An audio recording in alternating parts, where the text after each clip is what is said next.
여러분, 3년간 숨막히는 결혼 생활의 끝이 이혼이라면 기쁠까요? 슬플까요? 제 손에는 방금 도장을 찍은 따끈따끈한 이혼 서류가 들려 있었습니다. 제 심장이 뜨겁게 떨려왔죠. 슬픔 때문이 아니었어요. 3년간 묵혀뒀던 답답함이 한 번에 쑥 내려가는 통쾌함이었죠. 구청 복도에서는 에어컨 바람이 세차게 불어왔지만 제 등에서는 식은땀이 흘렀습니다. 긴장해서가 아니었어요. 온몸이 뜨거워질 정도의 흥분 때문이었죠. 제 맞은편에 앉은 전 남편, 이민준. 그는 이혼 서류는 제대로 쳐다보지도 않고 스마트폰 화면만 미친 듯이 두드리고 있었습니다. 미간에는 짜증이 가득했죠. 서류에 도장 찍었으면 빨리 가. 유나가 병원에서 기다리고 있어. 의사가 오늘 밤에라도 나을 수 있대. 이민주는 고개도 들지 않은 채 귀찮다는 듯 말했습니다. 마치 저와 이혼하는 이 순간이 자기 인생의 중요한 일을 방해라도 하는 것처럼요. 그러는 방해라도 하는 것처럼요. 저는 펜을 들었습니다. 펜 끝이 종이에 닿는 순간 온몸을 올가매던 족쇄가 풀리는 기분이었습니다. 3년의 결혼 생활. 저는 시부모님과 그를 위해 뼈 빠지게 일했습니다. 매일 새벽같이 일어나 집안일을 하고 그의 회사 자빌까지 도맡아 했죠. 결과는요? 그는 회사 인턴인 김유나와 바람이 났고 아이까지 갖게 했습니다. 심지어 김유나는 만삭의 배를 하고 저희 집까지 찾아와 제 코앞에서 소리쳤습니다. 민준 씨가 사랑하는 건 저예요. 본처 자리에 앉아 있으면서 부끄럽지도 않아요? 부끄럽지도. 그때 전 분노로 온몸이 떨렸지만 이민주는 오히려 그녀를 감쌌습니다. 제가 속이 좁고 철이 없다며 아이가 태어날 때까지만이라도 참으라고 하더군요. 참으라고요? 제가 왜 참아야 하죠? 도장 찍었어요. 이제 우린 완벽한 남남이에요. 다시는 볼 일 없었으면 좋겠네요. 저는 이혼 합의서를 그에게 밀어붙였습니다. 제 목소리는 스스로도 놀랄 만큼 차분했죠. 마음이 완전히 죽어버리면 미움이라는 감정조차 사치라는 걸 깨달았습니다. 이민주는 합의서를 훑어보더니 재산 분할 항목에 제가 혼전 재산 외에는 그의 돈을 단 10원도 요구하지 않은 것을 확인하고는 비웃으며 말했습니다. 분수는 안 해. 그는 이혼 서류를 주머니에 쑤셔 넣고는 마치 뒤쫓기기라도 하는 듯 구청 밖으로 뛰쳐나갔습니다. 1분 1초라도 늦으면 큰일이라도 날 것처럼 말이죠. 저는 그의 뒷모습을 보며 차갑게 웃었습니다. 그리고는 망설임 없이 아래층으로 향했습니다. 조금의 미련도 한순간의 망설임도 없이 곧장 근처 주민센터로 달려갔죠. 주민등록 말소하러 왔어요. 담당 직원은 제 손에 들린 잉크도 채 마르지 않은 이혼 서류와 제 다급한 표정을 번갈아 보며 의아해했습니다. 아가씨, 방금 이혼했는데 바로 주민등록을 말소한다고요? 어디 가시려고요? 해외로요. 최대한 멀리. 저는 신분증과 서류를 내밀며 단호하게 말했습니다. 직원분, 죄송하지만 좀 서둘러 주시겠어요? 제가 시간이 없어서요. 그녀는 더 묻지 않고 신속하게 업무를 처리했습니다. 프린터가 지지직 소리를 내며 제 서류를 출력했고 말소라는 두 글자가 선명하게 찍혔습니다. 3년간 제 가슴을 짓누르던 돌덩이가 마침내 사라지는 순간이었습니다. 오늘부터 저는 더 이상 이민준의 아내도 그 집안의 며느리도 아닙니다. 오직 저 자신일 뿐입니다. 주민센터를 나오자마자 저는 스마트폰으로 항공권을 예매했습니다. 가장 빠른 항공편, 오늘 오후 3시 뉴욕행 비즈니스석, 결제와 확인까지 모든 것이 순식간에 이루어졌습니다. 그리고 뉴욕에 있는 사촌 오빠에게 카톡을 보냈습니다. 오빠, 나 오늘 오후에 뉴욕 도착해. 지낼 곳 좀 알아봐줘. 자세한 건 가서 얘기할게. 오빠에게서는 1초 만에 답장이 왔습니다. 진작 올 것이지. 지낼 곳은 이미 다 준비해놨어. 걱정 말고 몸만 와. 오빠가 있잖아. 오빠의 메시지를 보자 울컥했지만 저는 눈물을 삼켰습니다. 지난 3년간 이민준 때문에 모든 친구와 연락을 끊고 오빠의 초대도 번번이 거절했었죠. 지금 생각하면 정말 바보 같았습니다. 공항으로 가는 택시 안에서 전화가 울렸습니다. 이민준의 엄마, 제 전 시어머니인 최영숙 씨였습니다. 저는 단번에 거절 버튼을 누르고 번호를 차단했습니다. 김윤아가 처음 집에 찾아왔을 때 최영숙 씨는 아들을 나무라기는커녕 제 손을 잡고 이렇게 말했었습니다. 남자가 살다 보면 그럴 수도 있지. 윤아가 우리 씨 집안의 대를 이을 핏줄을 가졌으니 큰 공을 세운 게야. 네가 큰 며느리로서 대범하게 생각하고 앞으로 저 애랑 뱃속 아이까지 잘 보살펴 주렴. 대범함이라니. 그 자리에서 뺨을 때리지 않은 것만으로도 체면을 차려준 것이었습니다. 몇 분 뒤 카톡 메시지 알림이 울렸습니다. 역시 최영숙 씨였습니다. 전화가 안 되니 카톡을 보낸 거겠죠. 박서연, 너 미쳤니? 이혼하자마자 주민등록을 말소해? 우리 집안이랑 아주 연을 끊겠다는 거야? 이혼했어도 체면은 지켜야지. 민준이는 지금 윤아 출산 때문에 병원에 있어. 네가 조금이라도 양심이 있다면 이럴 때 소란 피우지 마. 저는 그 카톡을 읽자마자 최영숙 씨도 차단했습니다. 그리고 이민준의 모든 연락처, 카톡, SMS, 심지어 그의 회사 단톡방까지 전부 삭제해버렸습니다. 체면, 그들이 제게 체면을 차려준 적이 있었나요? 공항에 도착해 체크인 카운터로 직행했습니다. 수화물을 붙이고 보안 검색대를 통과하는 모든 과정이 물 흐르듯 자연스러웠습니다. 수화물을 붙이고 라운지에 앉아 아이스 아메리카노를 시켰습니다. 차가운 커피가 목을 타고 넘어갈 때 과거에 대한 마지막 미련까지 깨끗이 씻겨 내려가는 기분이었습니다. 라운지의 통유리창 너머로 분주하게 움직이는 비행기들이 보였습니다. 멀리 보이는 하늘은 눈이 시리도록 파랗더군요. 저는 스마트폰을 꺼내 제가 20년 넘게 살아온 이 도시를 마지막으로 눈에 담았습니다. 미련은 없었습니다. 오직 해방감뿐이었죠. 바로 그때 스마트폰이 다시 한번 진동했습니다. 낯선 번호로 온 문자 메시지였습니다. 이민준이었습니다. 박서연, 주민등록 말소라니 무슨 뜻이야? 재산분할 얘기 아직 안 끝났잖아. 어디 갔어? 엄마가 연락 안 된다는데. 성질 부리지 마. 윤아 고대 낳는단 말이야. 너랑 이럴 시간 없어. 문자 보면 바로 전화해. 그녀 물은 바로 전화해. 문자를 보고 실소가 터져나왔습니다.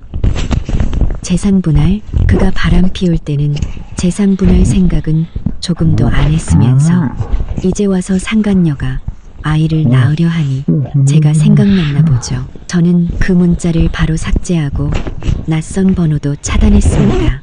그리고 전원을 껐습니다. 가로지에 휴대폰을 가방 깊숙이 넣자마자 방송에서 탑승 안내 멘트가 흘러나왔습니다. 저는 짐을 챙겨 탑승구로 향했습니다. 발걸음은 천근만근의 짐을 내려놓은 듯 가볍고 상쾌했습니다. 비행기가 안정권에 접어들자 저는 좌석에 기대 눈을 감았습니다. 하지만 머릿속에는 저절로 병원의 풍경이 그려졌습니다. 이민준은 김윤아 곁에서 안절부절 못하고 있겠죠. 최영숙 씨는 분만실 밖에서 손자를 기다리며 두 손을 비비고 있을 겁니다. 이 씨 집안의 대를 이을 손주가 태어나기만을 애타게 기다리면서요. 그 시각 서울중앙병원 분만실 밖은 제 상상 그대로였습니다. 마치 명절처럼 시끌벅적했죠. 이민주는 수술복을 입고 분만실 문 앞을 서성였습니다. 손에는 땀이 흥건했고 안을 들여다보려고 계속 기웃거렸죠. 선생님, 유나는 괜찮나요? 많이 아파하나요? 괜찮겠죠? 그는 지나가는 간호사를 붙잡고 묻고 또 물었습니다. 마치 자기가 아이를 낳는 사람처럼 긴장한 모습이었습니다. 최영숙 씨는 복도 의자에 앉아 미리 준비한 돈 봉투를 꽉 쥐고 있었습니다. 입으로는 계속 무언가를 중얼거렸죠. 우리 대를 이을 귀한 손주, 무사히 태어나게 해주세요. 건강하게만 태어나서 우리 집안의 가업을 잇게 해주세요. 옆에는 이씨 집안 친척 몇몇이 둘러앉아 한마디씩 거들었습니다. 형님, 정말 복도 많으세요. 곧 큰 손주를 보시겠네요. 그러게 말이야. 민준이 녀석, 복덩이를 만났어. 박서연 그 계집애는 복을 제 발로 걷어찬 거지. 유나 양은 얼마나 착해. 오자마자 우리 집안에 떡두꺼비 같은 아들을 안겨주잖아. 아기 태어나면 100일 잔치 크게 해야겠어요. 다들 와서 기쁨 좀 나눠 갖게. 최영숙 씨는 이 말을 들으며 입이 귀에 걸렸습니다. 눈이 실처럼 가늘어졌죠. 당연하지. 우리 손주는 우리 집안의 보물인데 100일 잔치 아주 성대하게 열어야지. 그때 다들 와서 축하해줘. 한창 들떠있을 때 분만실 안에서 갑자기 우렁찬하기 울음소리가 터져 나왔습니다. 복도의 소란을 한순간에 잠재울 만큼 힘찬 소리였죠. 이민주는 벌떡 일어나 분만실 문으로 달려갔습니다. 유나야, 괜찮아? 아기는? 아들이야? 딸이야? 최영숙 씨도 벌떡 일어나 문 앞으로 다가갔습니다. 두 손을 모으고 계속 중얼거렸죠. 아들, 분명 아들일 거야. 얼마 지나지 않아 분만실 문이 열리고 흰 가운을 입은 의사가 나왔습니다. 얼굴에는 직업적인 미소가 걸려 있었죠. 축하합니다. 산모가 순산했습니다. 아들이고 3.4kg입니다. 산모와 아이 모두 건강합니다. 의사는 웃으며 말했습니다. 아들, 정말 아들이라고요? 이민주는 흥분해서 어쩔 줄 몰라 하며 의사의 손을 덥석 잡고 흔들었습니다. 감사합니다. 선생님, 정말 감사합니다. 제가 아빠가 됐어요. 아들이 생겼다고요. 최영숙 씨는 감격에 겨워 눈물까지 흘렸습니다. 하늘이 도우셨어. 우리 씨 집안의 대가 끊기지 않게 됐어. 내 귀한 손주. 옆에 있던 친척들도 환호성을 질렀습니다. 복도는 순식간에 축제 분위기가 되었죠. 이민주는 당장이라도 분만실로 들어가 김유나와 아이를 보고 싶어 했지만 의사가 그를 막아섰습니다. 보호자분, 산모가 방금 출산을 마쳐서 안정이 필요합니다. 잠시만 기다리시면 간호사가 아이를 데리고 나와 보여드릴 겁니다. 네. 안 급해요. 기다릴게요. 이민주는 연신 고개를 끄덕였습니다.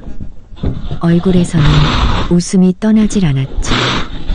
그는 분만실 문에서 눈을 떼지 못했습니다. 당장이라도 그의 보물 같은 아들을 볼 수 있을 것처럼요. 최영숙 씨는 의사 손에 돈 봉투를 쥐어주며 연신 고마워했습니다. 선생님, 정말 고생 많으셨어요. 이건 저희 성인이 받아주세요. 우리 며느리랑 손주 잘 돌봐주셔서 감사합니다. 의사는 잠시 사양하다가 마지못해 봉투를 받았습니다. 그러다 문득 무언가 생각난 듯 얼굴에서 미소를 거두고 이민준을 심각하게 바라봤습니다. 이민준 씨, 드릴 말씀이 있습니다. 아들을 얻은 기쁨에 취해 있던 이민준은 의사의 표정 변화를 눈치채지 못하고 대수롭지 않게 말했습니다. 네, 선생님. 뭐든지 말씀하세요. 그래 선생님, 제 아들과 유나에 관한 거라면 다 듣고 싶습니다. 최영숙 씨도 다가와 웃으며 말했습니다. 네, 의사 선생님. 혹시 우리 손주 건강에 문제라도 있나요? 걱정 마세요. 저희 집 돈 많아요. 무슨 병이든 다 고칠 수 있습니다. 의사는 가볍게 고개를 저으며 이민준을 똑바로 쳐다보고 또박또박 말했습니다. 이민준 씨, 3년 전 저희 병원에서 받으셨던 종합 건강검진 기록에 따르면 환자분께서는 선천성 무정자증을 앓고 계십니다. 간단히 말해 선천적으로 아이를 가질 수 없는 상태라는 뜻입니다. 아이가 생기는 것 자체가 불가능합니다. 광. 의사의 말은 복도에 떨어진 벼락과도 같았습니다. 순식간에 축제 분위기는 깨져버렸죠. 이민준의 얼굴에서 웃음이 굳었습니다. 눈을 동그랗게 뜨고 의사를 믿을 수 없다는 듯 쳐다봤습니다. 선생님, 방금 뭐라고 하셨어요? 다시 한번 말씀해 주세요. 제가 잘못 들었나 봅니다. 최영숙 씨도 멍하니 서 있었습니다.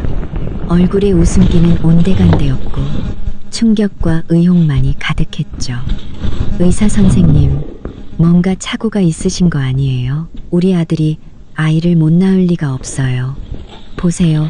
유나가 떡두꺼비 같은 아들을 낳았잖아요. 분명히 서류를 착각하신 걸 거예요. 의사의 표정은 여전히 단호했습니다. 그는 스마트폰을 꺼내 전자 차트를 보여주며 이민준에게 건넸습니다. 이민준 씨, 이게 환자분의 검사 결과입니다. 서명과 검사 결과가 모두 기록되어 있습니다. 틀림없습니다. 선천성 무정자증, 명백한 진단입니다. 당시에도 직접 병원에 오셔서 결과를 확인하시고 담당 의사에게 자세한 설명까지 들으셨습니다. 기억나지 않으십니까? 이민준은 떨리는 손으로 스마트폰을 받아들었습니다. 화면에 찍힌 선천성 무정자증이라는 글자가 바늘처럼 그의 눈을 찔렀습니다. 그는 물론 기억했습니다. 3년 전 회사 건강검진에서 정자 활동성이 매우 낮다는 결과를 받고 이 병원에서 정밀 검사를 받았었죠. 결과는 선천적 불임. 그때 그는 하늘이 무너지는 것 같았습니다. 의사는 치료가 거의 불가능하다고 말했죠. 그는 제 인생을 망치고 싶지 않아 저와의 이혼까지 생각했었습니다. 하지만 그때 김유나를 만났습니다. 김유나는 그에게 적극적으로 다가왔고 아이가 없어도 상관없으니 함께하고 싶다고 말했습니다. 그는 순간의 감정에 휩쓸려 김유나와 부적절한 관계를 맺었습니다. 그런데 얼마 지나지 않아 김유나가 임신했다고 말했습니다. 그 역시 처음에는 의심했습니다. 하지만 김유나는 울면서 이것이 두 사람의 사랑의 결실이며 하늘이 내려준 기적이라고 말했습니다. 사랑에 눈이 멀었던 그는 혹시나 하는 마음에 그 말을 믿어버렸습니다. 그리고 김유나를 집안의 공신처럼 대하며 온갖 정성을 쏟았고 결국 저와 이혼까지 하게 된 것이었죠. 이제와 생각하니 이건 기적이 아니었습니다. 명백한 사기극이었죠. 아니야, 이건 아니야. 이민준은 넋 나간 사람처럼 중얼거렸습니다. 얼굴은 종이장처럼 하얗게 질렸고 몸이 휘청이며 쓰러질 뻔했습니다. 최영숙 씨는 정신을 차리고 스마트폰을 낚아채 한참을 들여다보더니 갑자기 땅에 내던지며 의사에게 소리쳤습니다. 거짓말. 이 돌팔이 의사야. 우리 아들이 불임일 리가 없어. 너 누구한테 돈 받고 우리 집안을 모함하는 거지? 똑바로 말 안 하면 고소하고 병원에 민원 넣어서 의사가운 벗겨버릴 줄 알아. 의사는 최영숙 씨의 태도에 미간을 찌푸렸습니다. 부인, 진정하십시오. 저는 의사로서 사실만을 말씀드립니다. 이 검사 결과는 여러 번의 확인을 거친 정확한 것입니다. 믿지 못하시겠다면 아드님과 함께 다른 병원에 가서 다시 검사를 받아보십시오. 결과는 같을 겁니다. 너. 최영숙 씨는 분해서 말을 잇지 못하고 의사를 향해 손가락질하며 부들부들 떨었습니다. 그때 분만실 안에서 김윤아가 바깥의 소란을 듣고 힘없는 목소리로 물었습니다. 민준 씨, 밖에서 무슨 일이에요? 이민준은 그제야 정신이 번쩍 들었습니다. 그의 눈빛은 얼음장처럼 차갑게 변했습니다. 그는 분만실을 향해 걸어갔습니다. 한 걸음 한 걸음이 살얼음판을 걷는 듯 위태로워 보였죠. 그는 김윤아에게 물어야 했습니다. 이 아이가 도대체 누구의 아이인지를. 최영숙 씨도 상황을 파악하고 이민준의 뒤를 따랐습니다. 입에서는 욕설이 터져 나왔죠. 이런 발칙한 것, 감히 우리 집안을 속여? 당장 나와서 똑바로 말해. 이 애새끼 대체 누구시야? 복도에 있던 친척들도 술렁이기 시작했습니다. 분만실을 향한 그들의 눈빛에는 경멸과 호기심이 가득했습니다.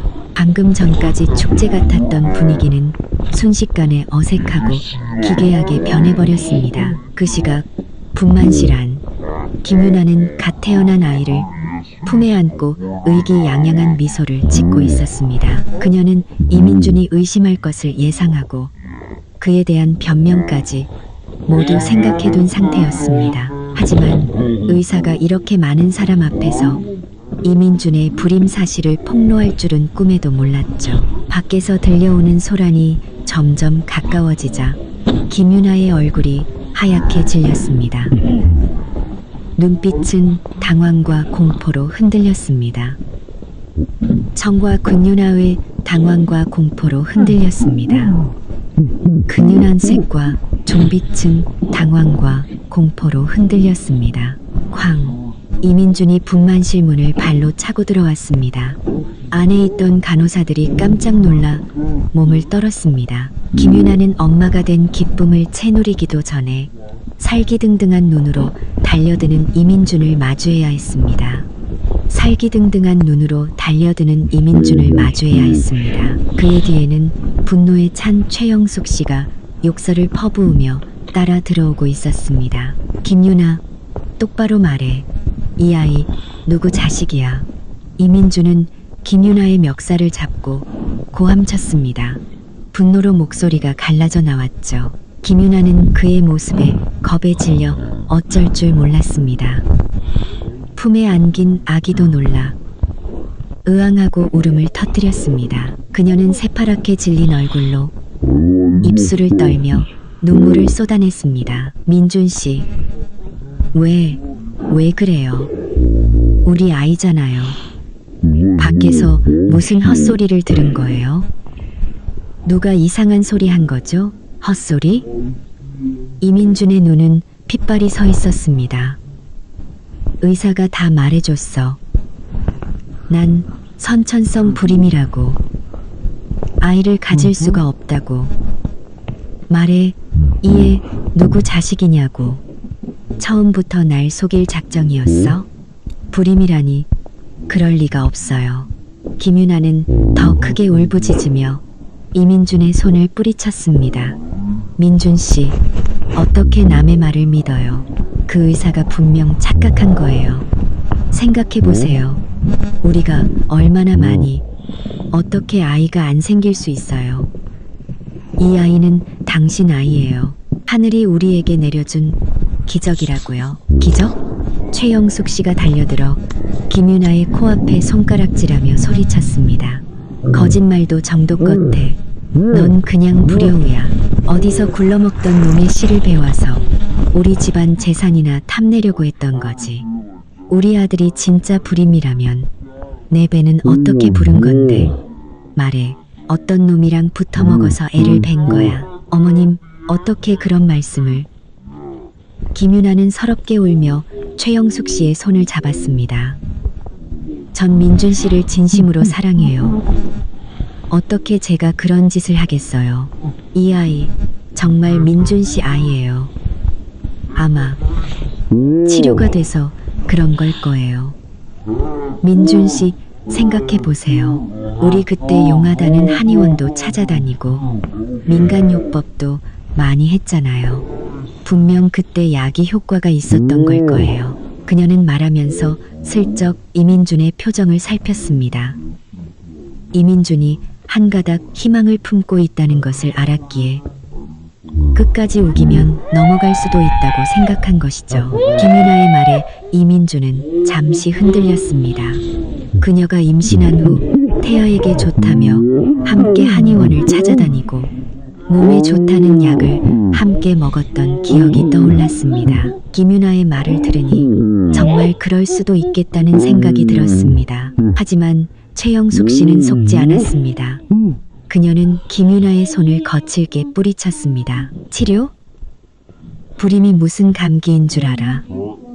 치료하면 낫게. 헛소리 집어치워. 오늘 이 아이 친아빠가 누군지 불지 않으면 네 가죽을 벗겨버릴 줄 알아. 어머님, 절 그만 몰아붙이세요. 김윤아는 숨이 넘어갈 듯 울며 말했습니다. 정말 아니라니까요. 못 믿으시겠으면 친자 확인 검사라도 해보세요.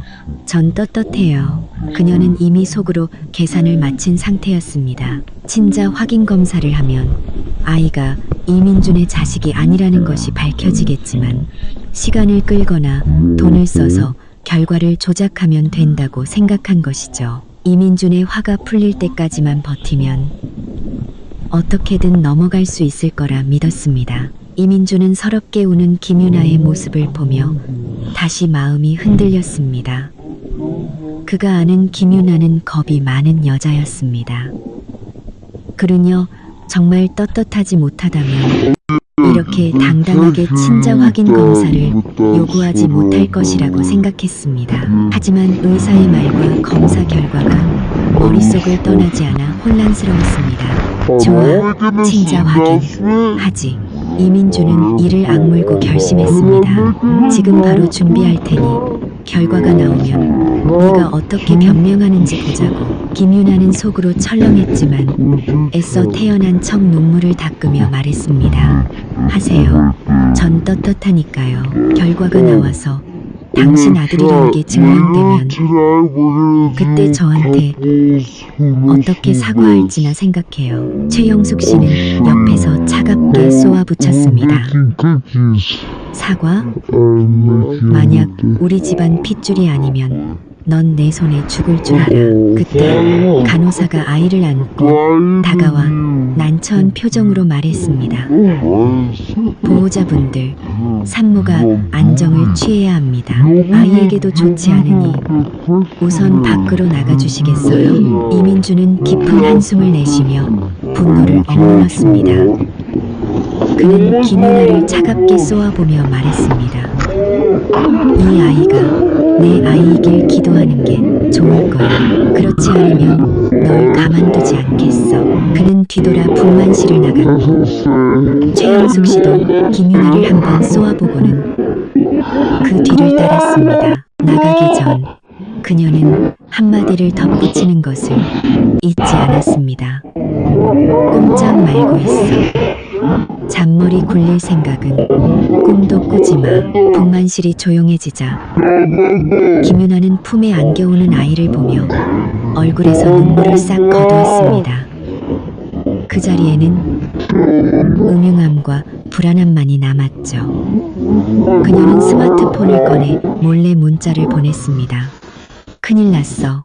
이민준이 자기 부리는 거 알았어. 친자 확인 검사한대. 어떻게? 문자를 보내자마자 바로 답장이 왔습니다. 뭘 그렇게 겁먹어. 친자 확인은 내가 알아서 할 테니 걱정 마. 넌 조용히 몸조리나 해. 들키지만 마. 이 일만 잘 해결되면 너랑 아이 데리고 멀리 떠나줄게. 문자를 확인한 김윤아는 그제야 안도의 한숨을 내쉬었습니다. 그녀는 그 남자가 모든 것을 해결해줄 능력이 있다는 것을 알고 있었습니다. 이 위기만 넘기면 계속해서 부귀영화를 누릴 수 있을 것이라고 믿었습니다. 북만실바 이민주는 복도에 서 있었습니다. 얼굴은 잿빛이었죠. 김윤아의 변명은 그럴듯했지만 어딘가 석연치 않은 구석이 있었습니다.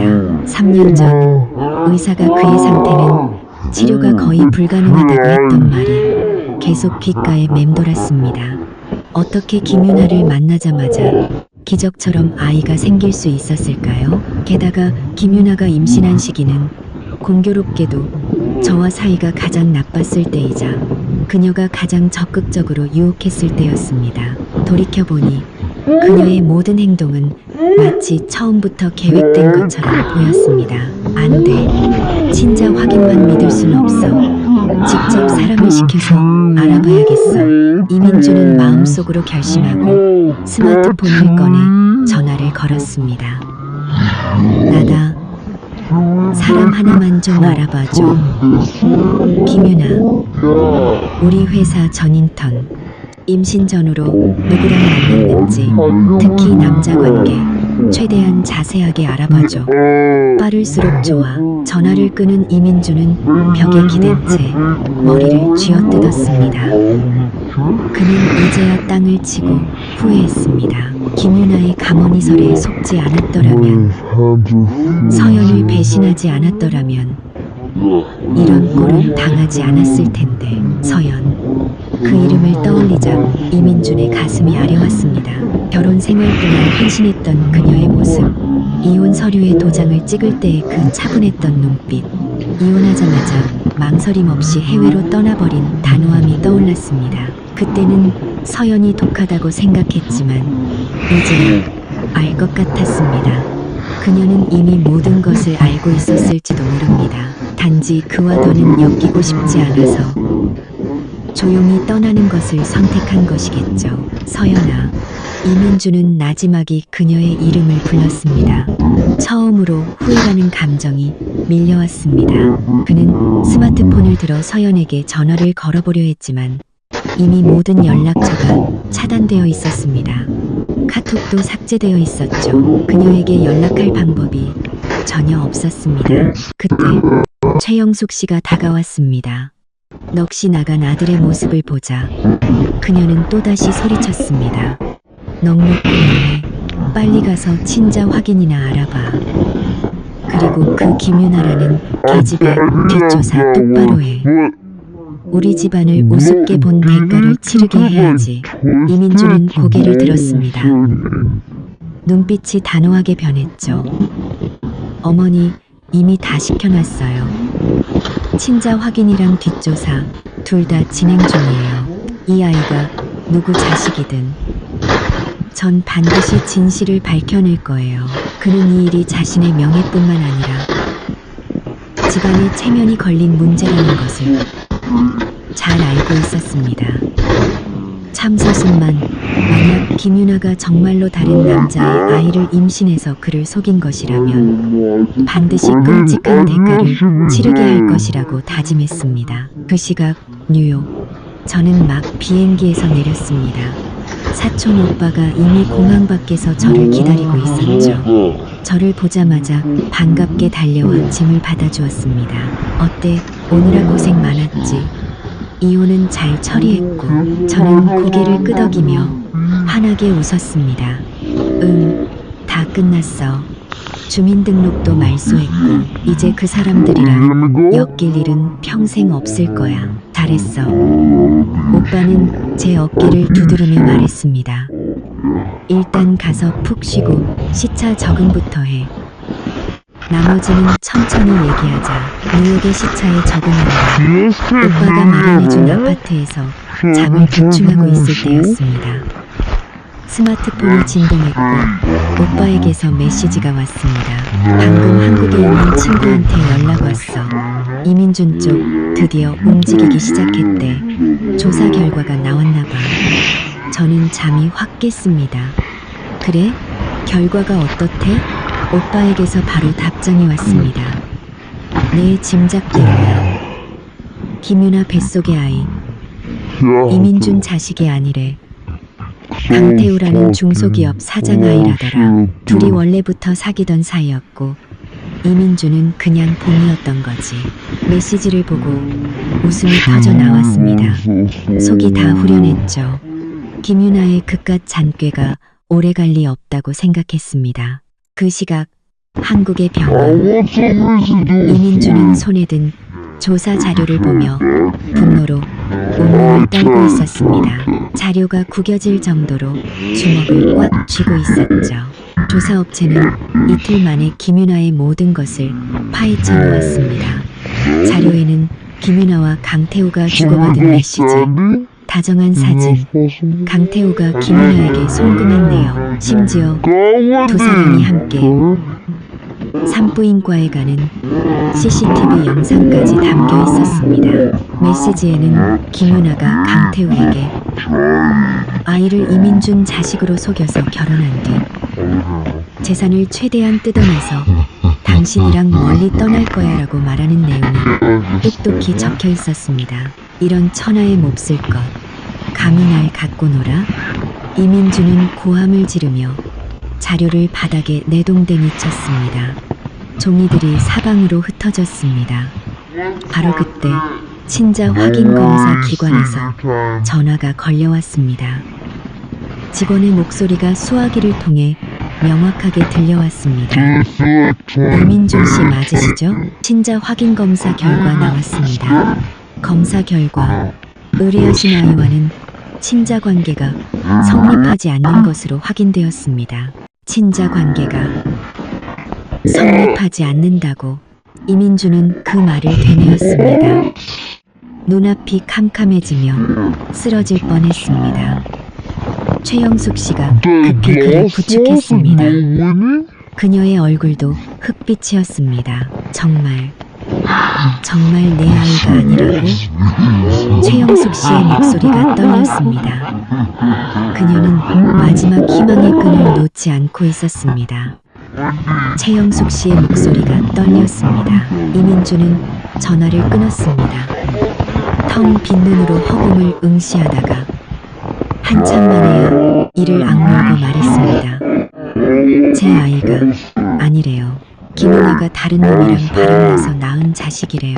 아, 이 천하의 불효 같은 것. 내가 저것을 죽여버릴 거야.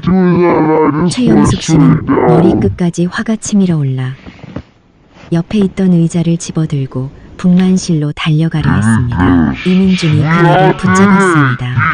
그의 눈에는 살기가 가득했습니다. 어머니, 잠시만요. 제가 가서 단판을 짓고 오겠습니다. 자기가 한 짓에 대한 대가를 치르게 해야죠. 그는 심호흡을 하고 바닥에 흩어진 자료를 주워들었습니다. 그리고 한 걸음 분만실을 향해 걸어갔습니다. 마치 언제 터질지 모르는 폭탄처럼 위태로워 보였습니다. 분만실 안 김은아는 콧노래를 부르며 아이에게 젖을 물리고 있었습니다. 얼굴에는 의기양양한 미소가 가득했죠. 자신의 계획이 완벽하다고 믿고 있었습니다. 이민준이 들어오는 것을 보고 그녀는 즉시 불쌍한 표정을 지었습니다. 민준 씨, 왔어요? 친자 확인 결과 나왔어요? 당신 아들이 맞다고 하죠? 그럴 줄 알았어. 다들 헛소문이나 퍼뜨리고 그녀의 말이 채 끝나기도 전에 이민준의 손바닥이 그녀의 뺨을 강타했습니다. 짝! 날카로운 소리가 분만실을 울렸습니다. 김유나의 고개가 돌아갔고 입가에서 피가 흘렀습니다. 이 천하의 몹쓸 것. 아직도 연기를 해? 이민준은 고함치며 손에 든 자료를 그녀의 얼굴에 던졌습니다. 내 눈으로 직접 봐. 그녀의 얼굴에 던졌습니다. 이게 네가 말한 기적이고 우리 아들이야. 김유나, 날 바보로 만들고 노니까 재미있었어? 김윤아는 뺨을 맞고 멍하니 있었습니다. 침대 위에 흩어진 사진과 메시지 내용을 보고 그녀의 얼굴은 새하얗게 질렸습니다. 이민준이 이렇게 빨리, 이렇게 완벽하게 모든 것을 알아낼 줄은 몰랐습니다. 민준 씨, 저 일부러 그런 게 아니에요. 김윤아는 덜덜 떨며 변명하려 했지만 눈물만 흘렀습니다. 일부러가 아니라고? 이민준은 그녀의 머리채를 잡고 침대 머리에 찧었습니다. 강태우 그놈이랑 붙어먹고 그놈 자식을 임신해서 날 속여 내 돈, 내 감정 다 뺏고 서연이랑 이혼까지 하게 만들어 놓고 이제 와서 일부러가 아니라고? 김윤아, 내 심장은 대체 뭘로 만들어졌냐? 아파. 민준 씨, 놔줘. 김윤아는 고통에 비명을 질렀고 품에 안긴 아이는 더 크게 울었습니다. 최영숙 씨도 분만실로 뛰어들어와 김윤아의 뺨을 사정없이 때렸습니다. 이 파렴치한 것 감히 우리 집안을 기만해? 우리가 너한테 얼마나 잘해줬는데 이따위로 뒤통수를 쳐? 이 천하의 몹쓸 것을 그냥. 분만실은 순식간에 아수라장이 되었습니다. 김윤아의 울음소리, 아기의 울음소리, 최영숙 씨의 욕설, 이민준의 고함 소리가 뒤섞여 의사와 간호사들이 몰려들었습니다. 이러시면 안 됩니다. 여긴 병원이에요. 간호사들이 급히 말렸지만 소용없었습니다. 비켜. 이 계집애가 우리를 속였어. 오늘 아주 버르장머리를 고쳐놔야겠어. 최영숙 씨는 발버둥 치며 계속해서 김윤아를 때리려 했습니다. 이민준은 심호흡을 하고 간호사를 밀쳐냈습니다. 그는 김윤아를 차갑게 쏘아보며 말했습니다. 널 때리는 건 내 손만 더럽히는 짓이다. 김윤아, 똑똑히 들어. 오늘부로 너와 나는 아무 사이도 아니야. 이 애는 네가 알아서 키워. 그리고 네가 나한테서 뜯어간 돈 단 한 푼도 남김없이 다 받아낼 거야. 너랑 강태우 둘 다 각오하는 게 좋을 거다. 김윤아는 모든 것이 끝났다는 것을 직감했습니다. 그녀는 바닥에 무릎을 꿇고 이민준의 다리를 붙잡고 애원했습니다. 민준 씨, 내가 잘못했어요. 정말 잘못했어요. 제발 한 번만 기회를 줘요. 앞으로 정말 잘할게요. 강태우랑도 다시는 연락 안 할게요. 제발요. 기회. 네가 날 속일 때 나한테 기회를 준 적은 있었나? 이민준은 그녀를 발로 차버렸습니다. 너 같은 여자는 그럴 자격 없어. 말을 마친 이민준은 뒤도 돌아보지 않고 분만실을 나갔습니다. 최영숙 씨도 김윤아를 경멸의 눈빛으로 쳐다보고는 그 뒤를 따랐습니다. 분만실을 나온 이민준은 복도에 모인 친척들의 이상한 눈초리를 받으며 얼굴이 불타는 것 같았습니다. 마치 수많은 사람에게 뺨을 맞은 기분이었죠. 그는 태어나서 이렇게 창피했던 적이 없었습니다. 그의 머릿속은 온통 서연의 생각으로 가득 찼습니다. 헌신적이었던 그녀의 모습, 이혼할 때의 그 차분함, 단호하게 떠나던 뒷모습이 떠올랐습니다. 그는 후회했습니다. 뼈저리게 후회했습니다. 만약 그때 서연을 배신하지 않았더라면, 그녀에게 조금이라도 더 잘해줬더라면 이런 비참한 꼴은 당하지 않았을 텐데. 서연아, 내가 잘못했어. 정말 잘못했어. 이민준은 넋 나간 사람처럼 중얼거리며 눈물을 흘렸습니다. 그는 스마트폰을 꺼내 미친 듯이 서연의 번호를 눌렀지만 들려오는 것은 차가운 안내 음성뿐이었습니다. 고객님께서 전화를 받을 수 없습니다. 그는 낯선 번호로도 전화를 걸어봤지만 결과는 마찬가지였습니다. 카톡으로 친구 추가를 시도했지만 이미 차단되어 메시지조차 보낼 수 없었습니다. 그는 서연의 친구와 동료들의 연락처를 찾아 전화를 걸었지만 아무도 그의 전화를 받지 않거나 서연과 연락이 닿지 않는다고 말할 뿐이었습니다. 이민준은 미친 사람처럼 복도를 서성였습니다. 입에서는 계속 서연의 이름이 흘러나왔습니다. 서연아, 제발 돌아와줘. 내가 잘못했어. 내가 잘못했어. 다시는 바람 같은 거 안 피울게. 제발 돌아와줘. 최영숙 씨는 넋이 나간 아들의 모습을 보며 속상한 마음을 감출 수 없었습니다. 그녀 역시 후회하고 있었습니다. 아들을 제대로 가르치지 못한 것.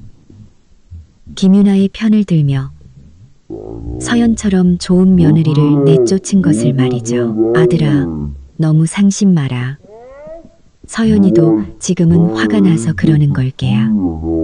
화가 좀 풀리면 그때 다시 연락해보자. 파국 최영숙 씨는 아들을 위로했지만 그녀 자신도 그 말이 설득력 없다는 것을 알고 있었습니다. 이민주는 고개를 저었습니다. 눈에는 절망이 가득했죠. 어머니, 이제 연락 못해요. 서연이는 저랑 완전히 끝내고 싶었던 거예요. 그래서 이혼하자마자 주민등록 말소하고 해외로 떠나버린 거고요. 제가 다시는 연락할 수 없게 그는 이제야 깨달았습니다. 서연의 침묵은 나약함이 아니라 그에 대한 완전한 실망의 표현이었다는 것을. 바로 그때 이민준의 스마트폰이 울렸습니다. 조사업체에서 온 전화였습니다. 사장님, 강태우의 행방을 찾았습니다. 지금 병원 근처 호텔에 있습니다. 바로 잡아올까요? 이민준의 눈빛이 살벌하게 변했습니다. 그는 이를 악물고 말했습니다. 잡아와. 그 파렴치한 남녀 둘 다 대가를 치르게 할 거야. 전화를 끄는 이민준의 마음속에는 끝없는 분노와 후회만이 남았습니다. 그는 김윤아와 강태우의 사기 행각에 분노했고 자신의 어리석음과 배신에 더욱 분노했습니다. 만약 시간을 되돌릴 수만 있다면 다시는 그런 실수를 저지르지 않으리라. 서연에게 평생 잘해주리라 다짐했습니다. 하지만 세상의 후회에서 되돌릴 수 있는 일은 없었습니다. 그가 지금 할 수 있는 것은 그를 속인 자들에게 끔찍한 대가를 치르게 하고 어떻게든 서연의 마음을 되돌리는 것뿐이었습니다. 그 시각 뉴욕. 저는 사촌 오빠의 회사에서 가업에 대한 설명을 듣고 있었습니다. 오빠의 회사는 꽤 규모가 큰 무역회사였고 이제 저에게 일부 업무를 맡겨 천천히 일을 배우게 할 생각이었습니다. 걱정 마. 내가 옆에서 다 도와줄게. 너 한국에서도 이민준 회사 일 도왔었잖아. 경험이 있으니 금방 적응할 거야. 오빠는 웃으며 말했습니다. 저는 고개를 끄덕였습니다. 고마워, 오빠. 열심히 해볼게. 바로 그때 제 스마트폰이 다시 진동했습니다. 오빠의 친구가 보낸 메시지였습니다. 이민준, 진실을 알고 병원에서 난리쳤대. 김윤아, 엄청 맞았다더라. 지금은 강태우 잡으러 다니고 너한테는 어떻게든 다시 연락해서 매달리려고 한대. 메시지를 보고 차가운 미소가 지어졌습니다. 다시 시작하자고? 이제 와서? 너무 늦은 거 아닌가? 그가 나를 배신했을 때는 이런 날이 올 줄 몰랐나 보죠. 무슨 일이야? 표정이 왜 그래? 오빠가 제 표정을 보고 물었습니다. 아니야. 그냥 이민준 소식 좀 들었는데 좀 웃겨서. 오빠는 웃으며 말했습니다. 그런 놈한테 신경 쓸 시간 없어. 이제부터는 내 인생 사는 거야. 일에 집중하는 게 최고야. 저는 고개를 끄덕였습니다. 과거는 과거일 뿐. 이제 제게 중요한 것은 눈앞의 기회를 잡고 제 사업을 키워나가는 것이었습니다. 더 강해져야 했습니다. 뉴욕 사무실의 통유리 창으로 햇살이 쏟아져 들어왔습니다. 저는 컴퓨터 앞에서 수출입 주문 내역을 확인하고 있었습니다. 그때 스마트폰이 미친 듯이 진동하기 시작했습니다. 화면에는 낯선 번호로 온 수십 개의 문자 메시지가 떠 있었습니다. 전부 이민준이 보낸 것이었죠. 서연아, 내가 잘못했어. 김윤아 그 계집애한테 속았어. 이미 다 정리했어. 서연아, 제발 돌아와줘. 우리 다시 시작하자. 내가 평생 잘할게.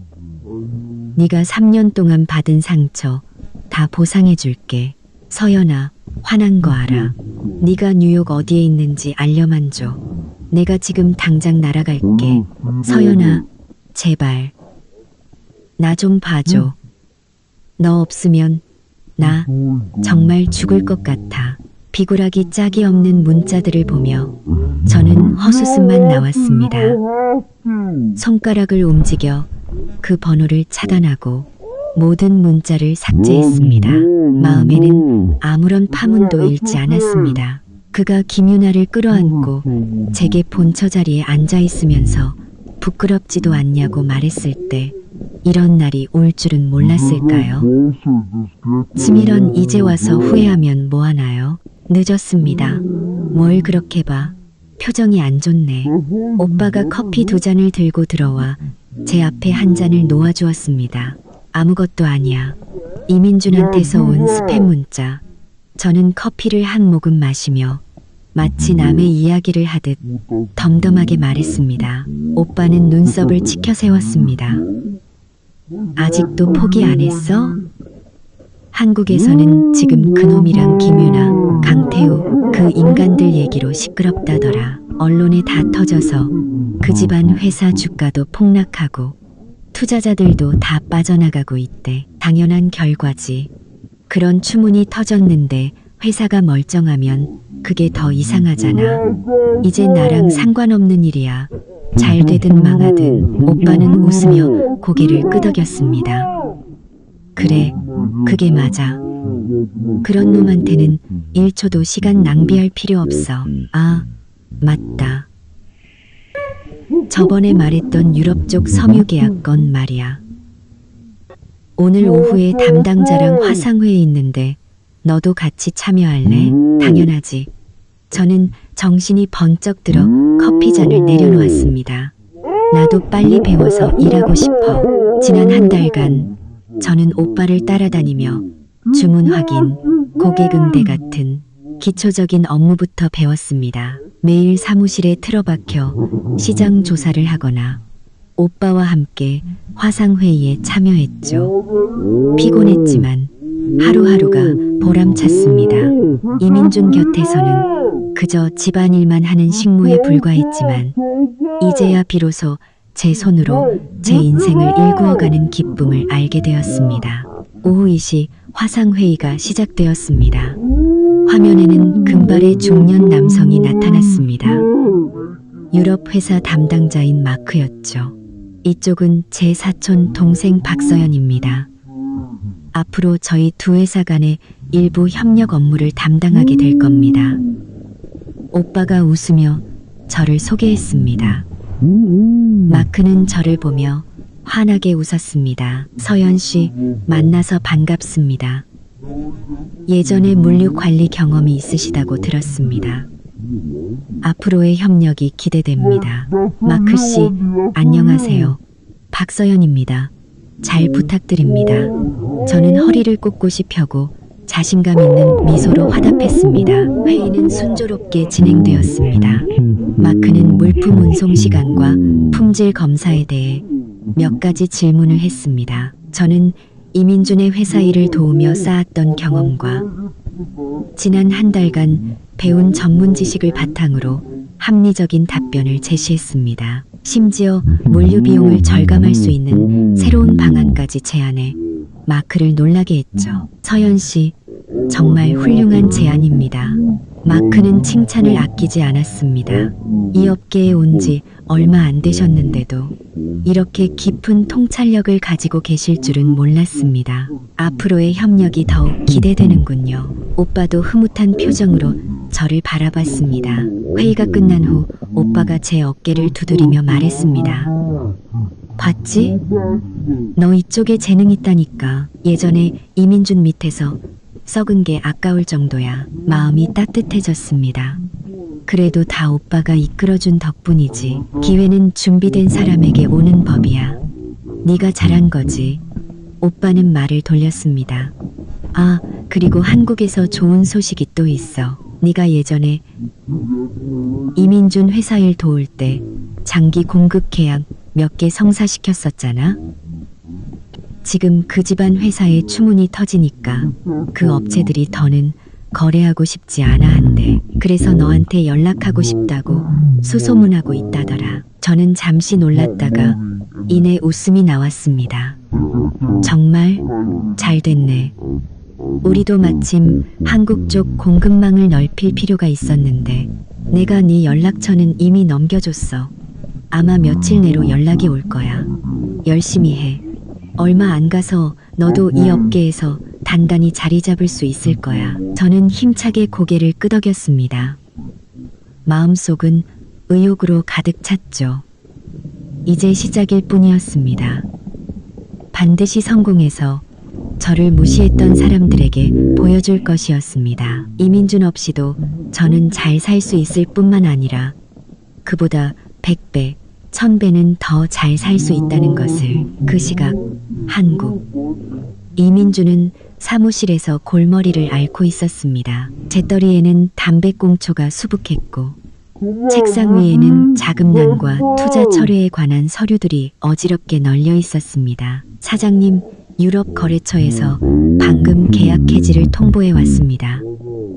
회사 이미지 실추로 인한 리스크를 감당할 수 없다고 합니다. 비서가 하얗게 질린 얼굴로 들어와 해지 통보서를 내밀었습니다. 이민준은 서류를 받아들고 분노로 몸을 떨었습니다.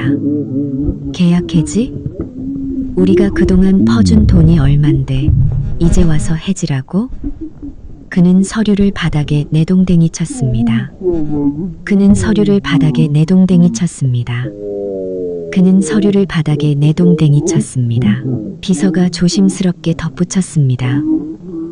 그리고 국내 주요 공급업체 몇 군데에서도 납품 가격을 30% 인상하지 않으면 거래를 중단하겠다고 통보해 왔습니다. 30% 인상?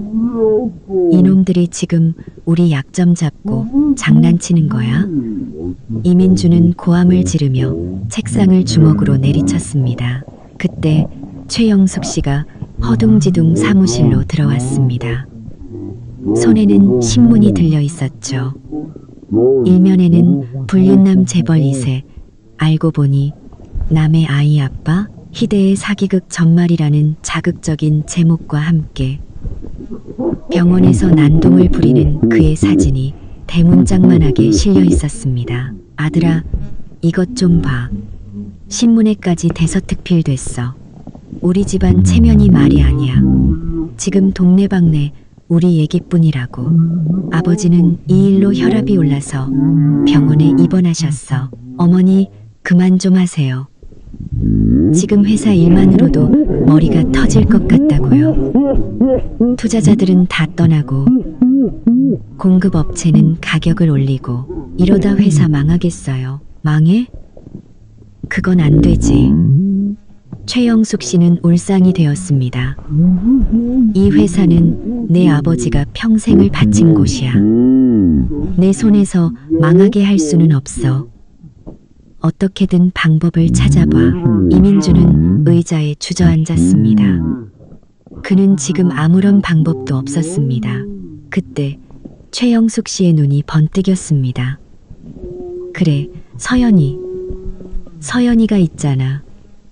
예전에 회사 일 도우면서 공급업체 사람들이랑 다 친하게 지냈잖아. 지금 뉴욕에 있다던데 네가 연락해서 사정 좀 얘기하면 걔가 한마디 해줄 수도 있잖아. 이민준은 마치 마지막 지푸라기라도 잡는 심정으로 고개를 들었습니다.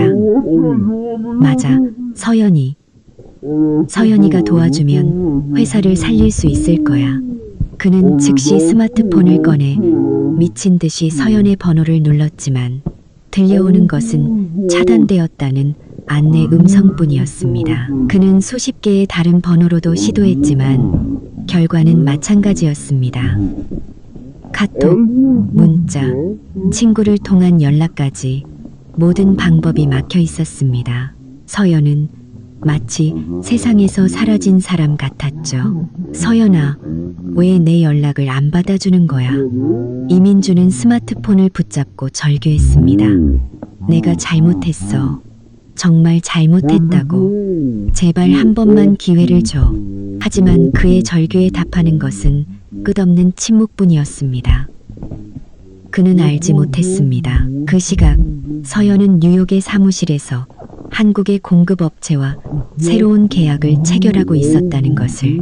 그녀의 목소리는 자신감에 차 있었고 눈빛은 단호했습니다. 더는 그의 곁에서 주눅 들어있던 과거의 그녀가 아니었습니다. 김 사장님, 저를 믿어주셔서 감사합니다. 공급 관련 세부사항은 다시 논의하시죠.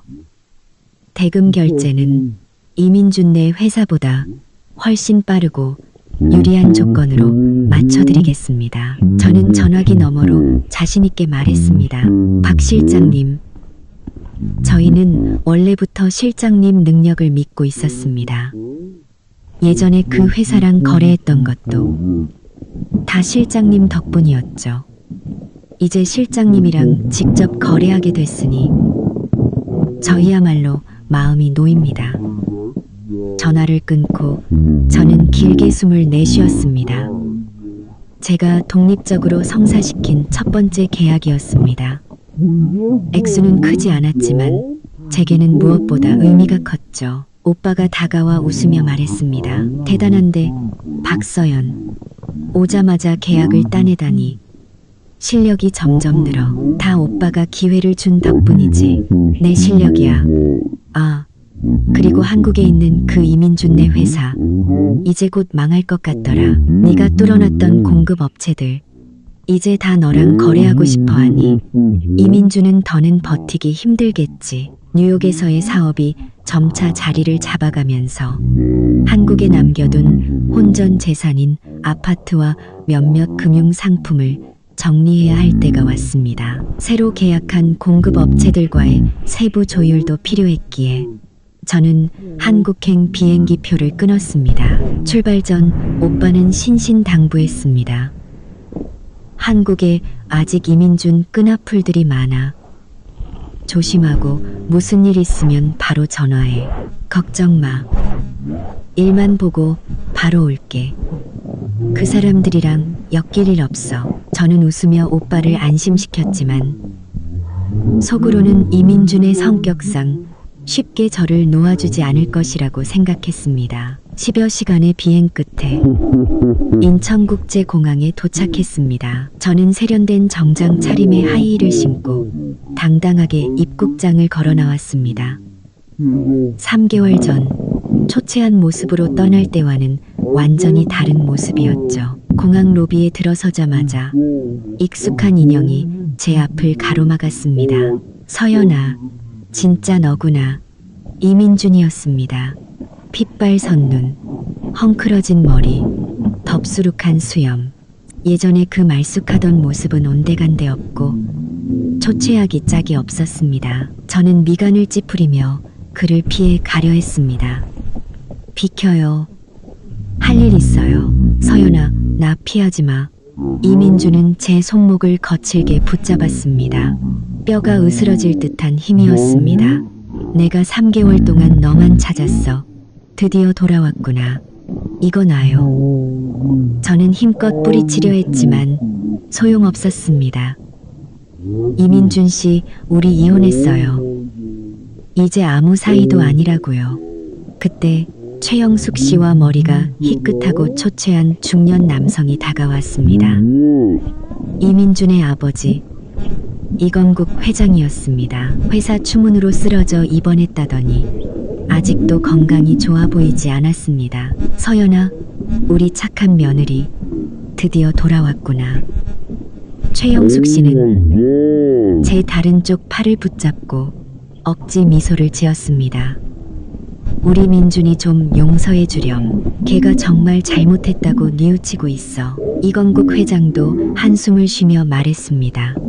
서연아, 예전에 우리가 네게 못할 짓을 했다. 민준이가 철이 없어서 널 실망시켰지. 지금 우리 회사가 너무 어려워. 네가 아니면 도와줄 사람이 없구나. 주변 사람들이 수군거리기 시작했습니다. 저는 얼굴이 화끈거렸습니다.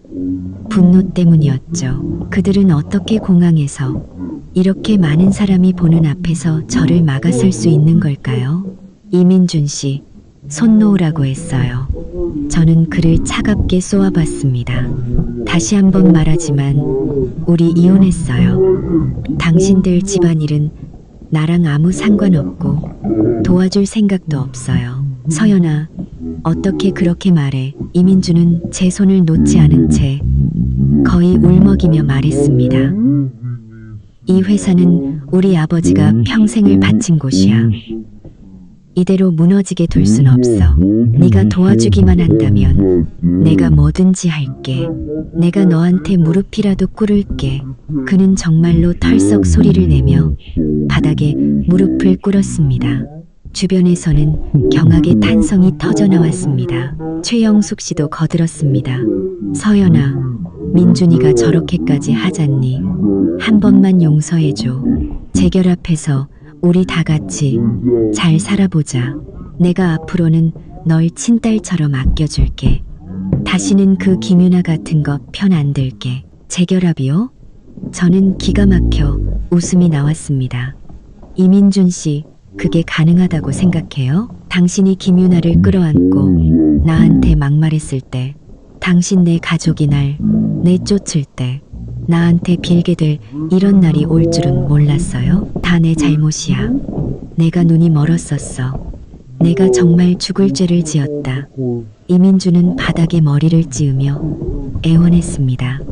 서연아, 제발 한 번만 기회를 줘.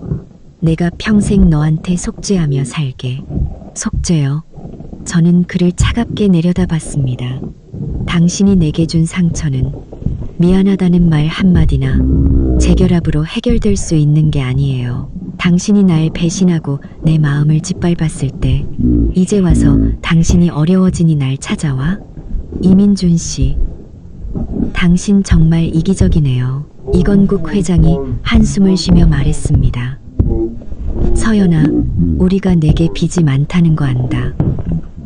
하지만 지금은 정말 회사가 망하기 직전이야. 공급업체들이 너만 믿고 거래하겠다고 하니 네가 나서서 한마디만 해줘. 회사만 살아나면 우리가 뭐든지 보상하마. 공급업체들이 저를 믿는 건 제가 일 처리를 깔끔하게 하기 때문이지 당신 내 집 며느리였기 때문이 아니에요. 그들이 지금 저와 거래하려는 건 제가 그들에게 이익을 가져다 줄 수 있기 때문이지 당신들 체면 때문이 아니라고요. 도와달라고요? 불가능해요. 서연아, 어떻게 이렇게 독해? 최영숙 씨는 목소리를 높였습니다. 우리가 예전에 너한테 잘못한 건 맞지만 그렇다고 사람을 죽게 내버려도 부부의 연이라는 게 있잖아. 어떻게 그렇게 매정해? 독하고 매정하다고요? 저는 어이가 없었습니다. 당신들이 날 내쫓을 때, 김유나가 다른 남자아이를 임신해서 나타났을 때, 당신들이 그녀 편을 들며 날 비난했을 때, 그때는 부부의 연이라는 게 없었나요? 최영숙 여사님, 사람은 양심이 있어야죠. 주변의 수군거림이 점점 커졌고 몇몇은 스마트폰으로 사진을 찍기 시작했습니다. 이민준의 얼굴은 수치심과 분노로 새빨갛게 달아올랐습니다. 그는 벌떡 일어나 제 손목을 다시 붙잡고 위협적으로 말했습니다. 박서연, 마지막으로 묻는다. 도와줄 거야? 안 도와줄 거야? 안 도와주면 나도 너 여기서 못 가게 할 거야. 네가 얼마나 배은망덕한 여자인지 모든 사람이 보게 할 거라고. 어디에 봐요. 저는 그의 손을 뿌리치며 차갑게 말했습니다. 여기는 공항이에요. 당신이 여기서 난동 부리면 난 바로 경찰에 신고할 거예요.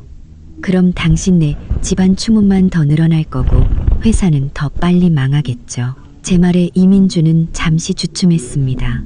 그 역시 여기서 경찰에 연행되면 회사는 정말 끝장이라는 것을 알고 있었습니다. 바로 그때 제 스마트폰이 울렸습니다.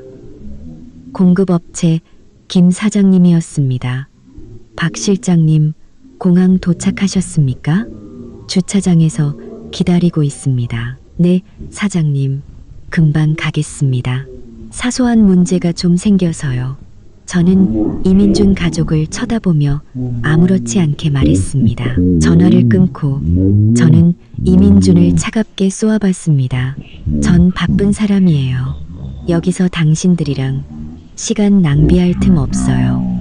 비키지 않으면 정말 신고할 겁니다. 저는 캐리어를 끌고 주차장으로 향했습니다. 이민준이 저를 잡으려 했지만 이건국 회장이 그를 막아섰습니다. 그만해라. 쟤는 이미 마음이 돌아섰어. 더 붙잡아봤자 우리만 더 비참해질 뿐이야. 최영숙 씨도 더는 아무 말도 하지 못하고 그저 제가 떠나는 모습을 멍하니 바라볼 뿐이었습니다. 저는 뒤도 돌아보지 않고 당당하게 걸어갔습니다. 등 뒤로 이민준의 절규와 최영숙 씨의 울음소리가 들려왔지만 마음은 조금도 흔들리지 않았습니다. 주차장에 도착하자 김 사장님이 차 옆에서 저를 기다리고 있었습니다. 박 실장님, 고생 많으셨습니다. 공항에서 이민준네 가족 만났다면서요? 네, 잠시 발목이 잡혔네요. 참 뻔뻔한 사람들이에요. 예전에 그렇게 실장님을 무시하더니 이제 와서 도와달라고 매달리다니. 신경 쓰지 마십시오. 저는 웃으며 차에 올라탔습니다. 신경 안 써요. 우선 사무실로 가서 계약서부터 마무리하시죠. 김 사장님과의 계약을 마치고 나오니 오후 4시였습니다. 그때 오빠 친구에게서 메시지가 왔습니다. 서연 씨, 조심해요. 김유나랑 강태우가 당신 행방을 쫓고 있대요. 돈이 급해서 당신을 납치해서 돈을 뜯어내려고 한답니다. 납치라는 단어를 보자 심장이 철렁했지만 저는 곧 냉정을 되찾았습니다. 그들은 이제 막다른 골목에 몰린 것이겠죠. 이민준에게는 버림받고 사기죄로 고소당할 위기에 처해 있고 강태우의 작은 회사도 추문으로 망하기 직전일 테니 돈에 굶주려 저를 노리는 것이 분명했습니다. 박 실장님, 무슨 일 있으십니까? 표정이 안 좋으신데요. 김 사장님이 걱정스럽게 물었습니다. 아닙니다. 사소한 문제가 좀 생겨서요. 사장님, 죄송하지만 예전에 살던 아파트로 데려다 주시겠어요? 빨리 정리하고 싶어서요. 차를 타고 가는 동안 저는 몰래 오빠에게 전화를 걸어 상황을 설명했습니다. 그 미친놈들이 감히 널 납치하려고 해.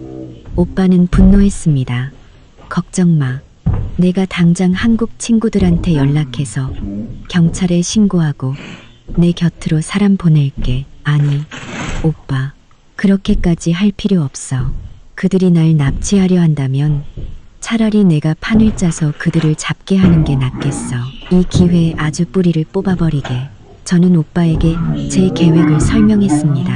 아파트에 짐을 정리하러 가는 척해서 그들을 유인하고 동시에 경찰이 주변에 잠복해 있다가 현장에서 체포하게 하는 것이었죠. 오빠는 제 안전을 걱정했지만 제 고집에 결국 동의했습니다. 알았어. 대신 정말 조심해야 해. 내가 경찰 친구한테 연락해서 바로 사람 보낼 테니 아파트에 도착하면 바로 들어가지 말고 경찰이 올 때까지 기다렸다가 같이 들어가. 전화를 끊고 저는 차창 밖을 보며 차갑게 웃었습니다. 김유나, 강태우, 당신들이 판무덤에 당신들이 직접 들어가게 될 거야. 30분 후 차는 아파트 단지 입구에 도착했습니다.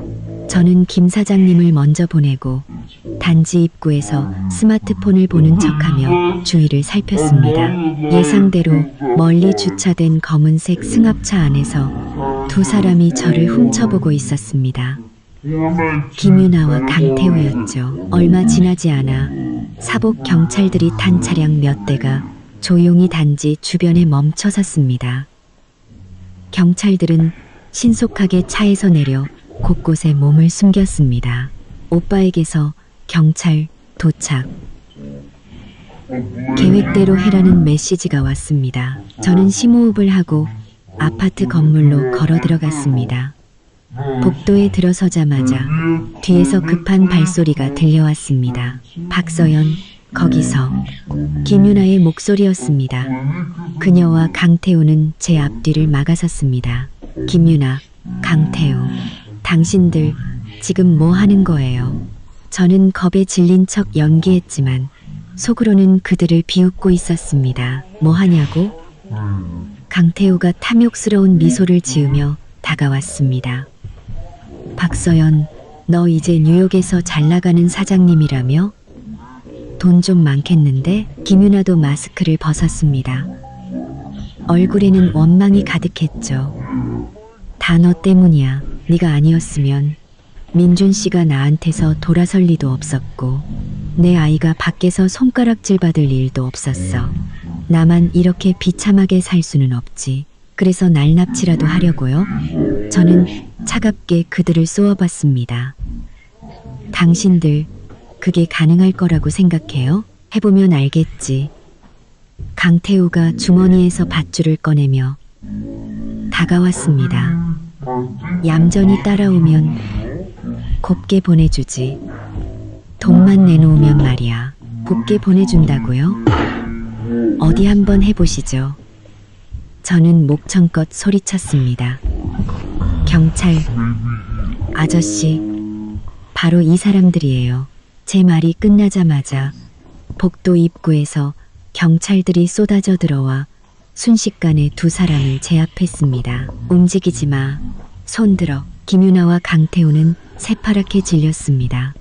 강태우는 밧줄을 떨어뜨리고 도망치려 했지만 경찰에게 붙잡혀 바닥에 나뒹굴었습니다. 이거나 당신들이 뭔데 날 잡아. 김윤아는 미친 듯이 발버둥 쳤습니다. 납치 및 공갈 협박 현행범으로 체포한다. 경찰은 김윤아의 손에 수갑을 채웠습니다. 당신들 대화 전부 녹음됐어. 증거는 충분하니 더는 발뺌할 생각 마. 강태우는 바닥에 엎드린 채 넋 나간 사람처럼 중얼거렸습니다. 끝났어. 다 끝났어. 경찰이 덧붙였습니다.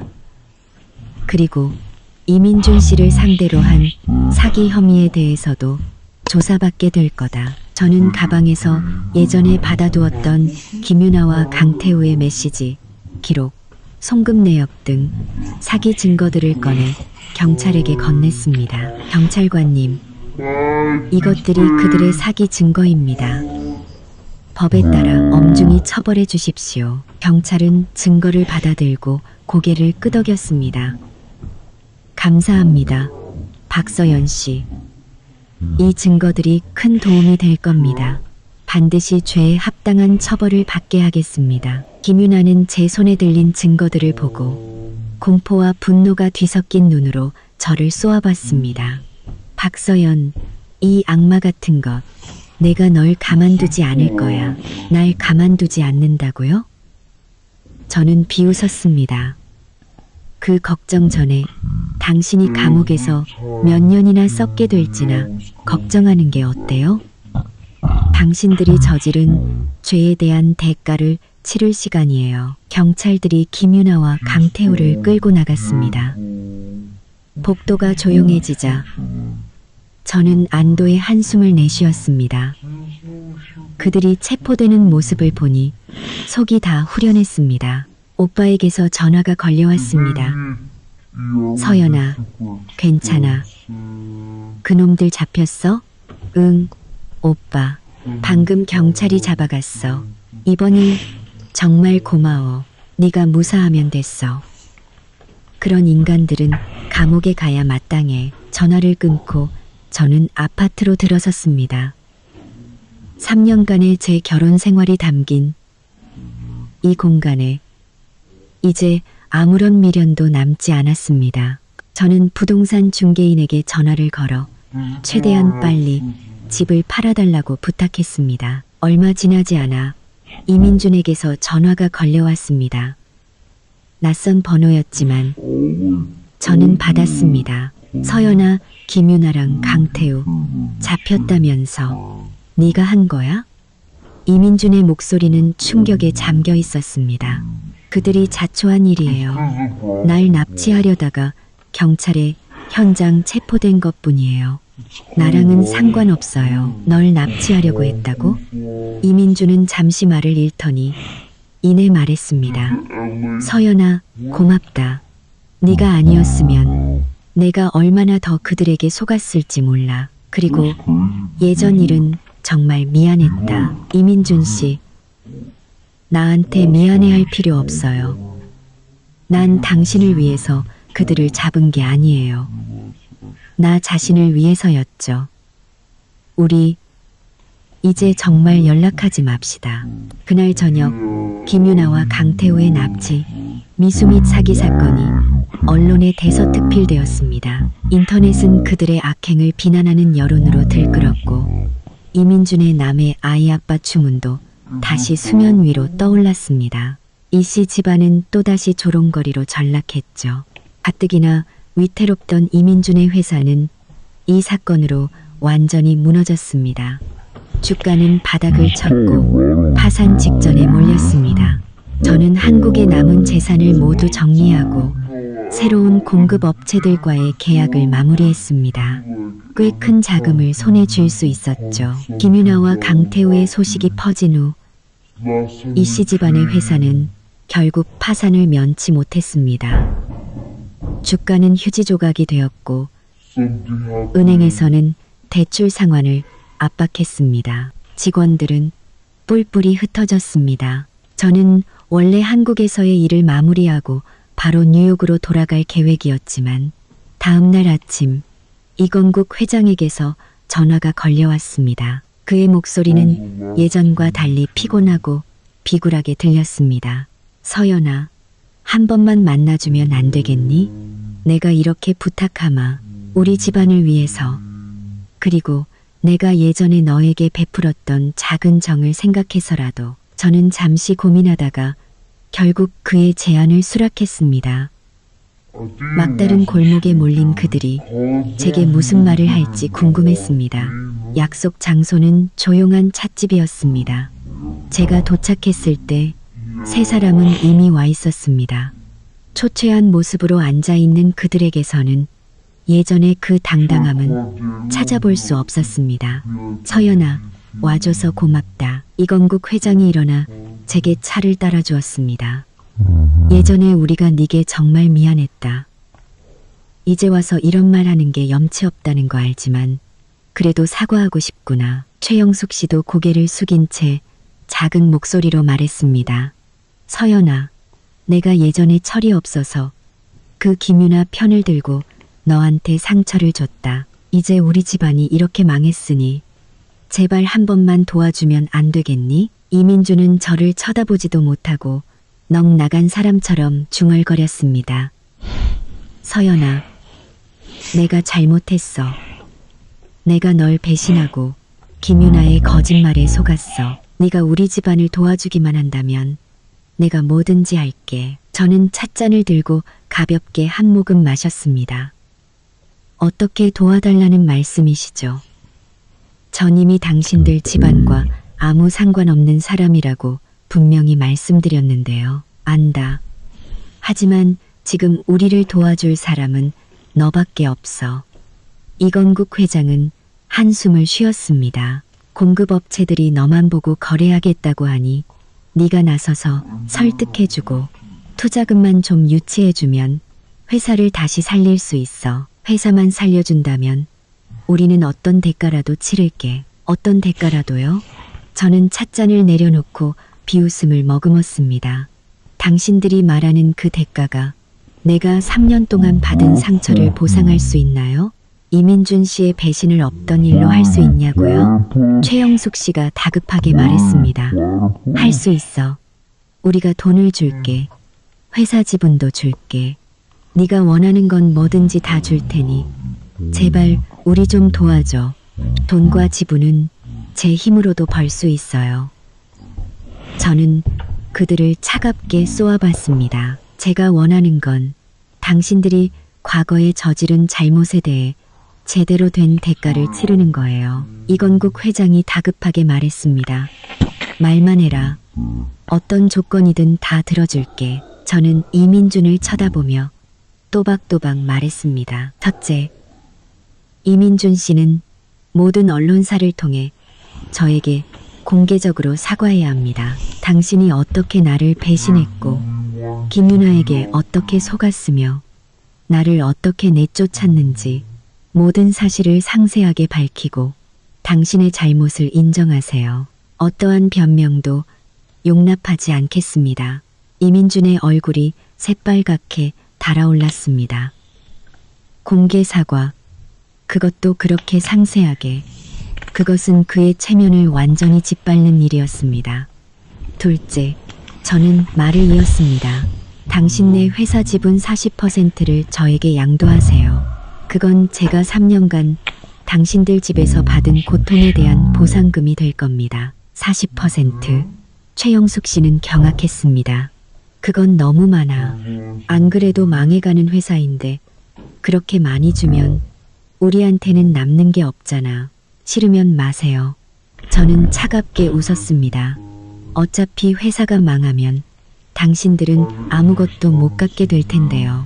지분을 넘겨주면 최소한 회사는 살리고 당신들도 먹고 살 수는 있겠죠. 이건국 회장은 잠시 침묵하더니 이를 악물고 말했습니다. 알겠다. 그렇게 하지. 또 다른 조건은? 셋째, 최영숙 여사님. 당신도 공개적으로 사과하세요. 예전에 김윤아 편을 들며 저를 모욕하고 내쫓았던 모든 일에 대해 언론을 통해 공식적으로 사과하고 제게 용서를 구하세요. 최영숙 씨의 얼굴이 하얗게 질렸습니다.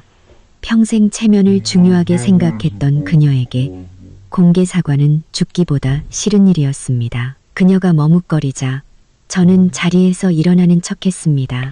싫으면 관두죠. 전이만 할게. 내가 할게. 최영숙 씨는 다급하게 저를 붙잡았습니다. 울먹이며 말했죠. 사과할게. 회사만 살릴 수 있다면 뭐든지 할게. 넷째, 이민준 씨는 앞으로 평생 내 인생에 관여하지 않겠다는 각서를 쓰세요. 어떤 이유로든 나에게 연락하거나 내 앞에 나타나거나 나를 괴롭히지 않겠다고요. 만약 이 약속을 어길 시 당신에게 남은 모든 지분을 나에게 무상으로 양도하고 거액의 위약금을 지불해야 할 겁니다. 이민준은 고개를 들었습니다. 눈에는 고통과 원망이 가득했죠. 서연아, 그렇게까지 내가 보기 싫어? 그렇게까지 내가 보기 싫어? 네, 저는 망설임 없이 대답했습니다. 당신은 내게 배신자이자 사기꾼일 뿐이에요. 더는 엮이고 싶지 않아요. 이민준은 결국 고개를 떨구었습니다. 떨리는 목소리로 알았어. 털이라고 대답하는 그의 눈에서 눈물이 뚝뚝 떨어졌습니다. 마지막 조건입니다. 저는 자리에서 일어나 그들을 내려다봤습니다. 김윤아와 강태우가 당신들에게서 뜯어간 돈, 전액을 저에게 보상하세요. 이혼할 때 저는 제 혼전 재산만 가지고 나왔습니다. 이민준 씨가 부부 공동재산으로 김윤아에게 사준 집, 차, 명품, 그리고 송금한 모든 돈은 엄연히 제 몫이 포함된 재산입니다.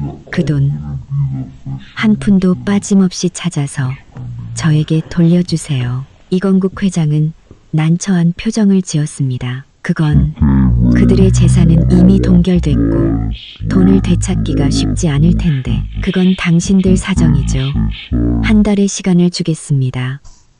한 달 뒤 돈과 사과문 그리고 지분 양도 계약서와 각서 모든 것을 확인하겠습니다. 만약 약속을 지키지 않으면 전 당신들을 고소할 겁니다. 그때는 회사도 당신들도 아무것도 남지 않게 될 거예요. 저는 가방에서 미리 준비해온 계약서들을 꺼내 테이블 위에 놓았습니다. 여기 지분량도 계약서와 각서입니다. 동의하면 서명하세요. 싫으면 전 지금 바로 떠나겠습니다. 세 사람은 떨리는 손으로 계약서를 읽었습니다.